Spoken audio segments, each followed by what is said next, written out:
మన్సా మూసా ప్రపంచ చరిత్రలోనే అత్యంత సంపన్నమైన వ్యక్తి. మాలీ రాజ్యానికి చక్రవర్తి అయిన మూసా 1312లో సింహాసనాన్ని దక్కించుకున్నాడు.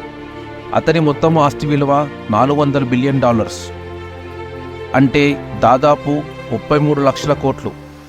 ఇప్పుడున్న ఎలాన్ మస్క్, జెఫ్ బెజోస్, అంబానీల కంటే చాలా చాలా చాలా ఎక్కువ. $400 బిలియన్ చెప్పినప్పటికీ తన ఆస్తి విలువ ఇంకా చాలా ఎక్కువగానే ఉండవచ్చని అంచనా వేస్తున్నారు. మూసా సంపదకు ప్రధాన కారణాలు మాలీ రాజ్యంలోని బంగారు గనులు, ఉప్పు గనులు, ఇంకా ఏనుగు దంతాల నుంచి కూడా మూసాకు చాలా సంపద వచ్చింది.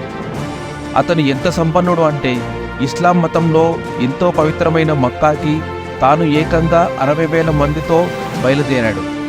అందులో 300 ఒంటెలు ఉండగా ఒక్కో ఒంటె 136 కిలోల బంగారాన్ని తమతో తీసుకెళ్లాయి.